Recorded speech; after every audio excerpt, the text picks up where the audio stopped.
مطلب یہ ہے کہ جب انسان کوئی بھی نیکی کا کام کر رہا ہے تو نیکی کا کام جیسے بندہ اپنی ہمت سے نہیں کر سکتا ہے، اللہ کی طرف سے توفیق ہوتی ہے۔ ولا حول ولا قوت الا باللہ، لا حول ولا قوت الا باللہ، نہیں ہے کوئی طاقت نہ کوئی قوت مگر اللہ کی طرف سے ملے گی۔ اور قوت اور طاقت اللہ کی طرف سے ملنے کا یہی مطلب ہے کہ بھائی انسان نہ خود اپنی طاقت سے کوئی نیکی کر سکتا ہے، نہ اپنی طاقت سے گناہ کو چھوڑ سکتا ہے، اللہ کی مہربانی ہوتی ہے۔ انسان جب اللہ سے مانگتا ہے تو اللہ تعالیٰ اس کو عطا فرماتے ہیں۔ تو وہ لوگ بھی کیا کرتے تھے، وما کان قولہم الا ان قالوا ربنا اغفر لنا ذنوبنا واسرافنا فی امرنا وثبت اقدامنا وانصرنا علی القوم الکافرین۔ یہاں پہ ان کی 4 دعاؤں کا تذکرہ کیا گیا کہ وہ لوگ جو اللہ سے مانگتے تھے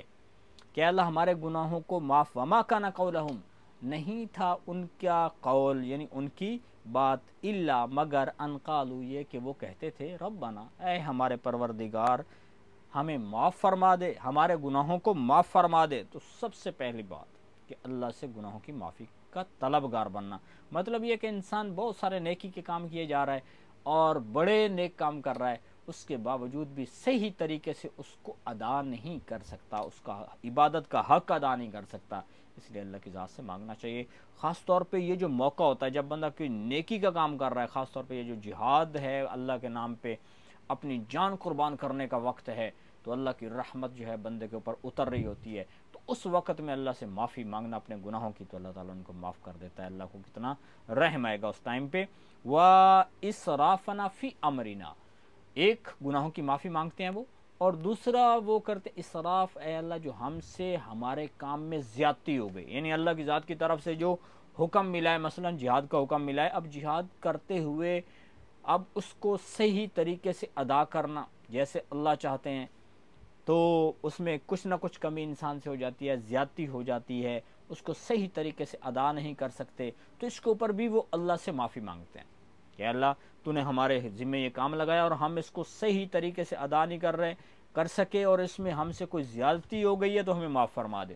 اب صرف جہاد نہیں ہے بلکہ نماز ہے، ایسے ہی حج ہمارے ذمہ فرض ہے، ایسے زکوٰۃ ایمان والوں کے ذمہ فرض ہے، تو جن کے ذمہ جو جو حکم آ رہا ہے، اب اگر وہ اس کو انسان صحیح سے ادا نہیں کر سکتا تو اس میں لازمی بات ہے کچھ نہ کچھ کمی کوتاہی رہ جاتی ہے، تو اللہ سے معافی مانگنی چاہیے، اور اللہ سے مانگنا چاہیے اللہ جو اس کام کو تو نے مجھے حکم دیا اس کام کا، اور اس کام کے کرنے میں مجھ سے جو زیادتی ہو گئی اور مجھ سے کمی ہو گئی تو اس کو معاف فرما دے۔ تو یہ 2 دعائیں وہ لوگ کرتے تھے، اور پھر فرمایا وثبت اقدامنا، اور اللہ تعالیٰ سے ثابت قدمی مانگتے تھے کہ اللہ ہمارے قدموں کو دشمن کے خلاف جما دے، ایسا نہ ہو کہ دشمن کو ہم دیکھیں اور ان کا ہمارے اوپر روب پڑ جائے اور پھر ہم بھاگ کھڑے ہوں، بلکہ ہمارے جو ہے قدم جم جائیں۔ تو ایمان والوں کے قدم اللہ جما دیتا ہے، تو اللہ کی مدد آ جاتی ہے۔ تو اللہ سے یہ دعا مانگنا وانصرنا علی القوم الکافرین، اے اللہ تو ہماری مدد فرما کافر قوم کے خلاف، تو اللہ تعالیٰ سے مدد بھی مانگنی چاہیے۔ تو یہ 4 دعائیں ہیں اللہ کی ذات نے آپ صلی اللہ علیہ وسلم کے ذریعے سے اس امت کو پیغام دیا ہے، کیونکہ جہاد ایک ایسا حکم ہے کہ جو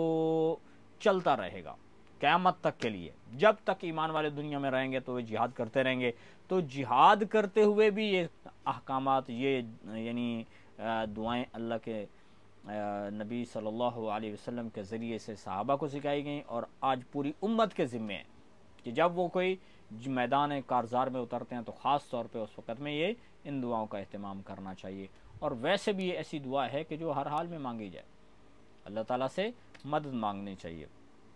فآتاہم اللہ ثواب الدنیا وحسن ثواب الآخرہ، اور پس عطا کیا اللہ نے، آتاہم اللہ نے ان کو دیا، ثواب الدنیا دنیا کا ثواب، وحسن ثواب الآخرہ اور آخرت کے ثواب میں سے بہترین، اور آخرت کا بہترین ثواب بھی ان کو دیا۔ تو یہ وہ صحابہ ہیں، یعنی وہ جو پہلے انبیاء کے ساتھ وہ لوگ جہاد کے لیے نکلتے تھے، تو چونکہ وہ ثابت قدم رہتے تھے اور اللہ سے مانگتے رہتے تھے، صبر کرتے تھے، اللہ کے نام پہ کٹ جاتے تھے، تو اللہ نے ان کو دنیا میں آخرت میں اس کا بدلہ دے دیا. واللہ یحب المحسنین، اور اللہ تعالیٰ احسان کرنے والوں کو پسند کرتا ہے. اور محسنین احسان کیا ہے؟ سب سے بڑا احسان کا مطلب یہ ہے کہ ان تعبد اللہ کأنک تراہ وإن لم تکن تراہ فإنہ یراک. مطلب یہ ہے کہ جب بندہ کوئی نیکی کا کام کرے تو اس کے سامنے یہ ہونا چاہیے کہ میں اللہ کو دیکھ رہا ہوں، یوں عبادت کی جائے.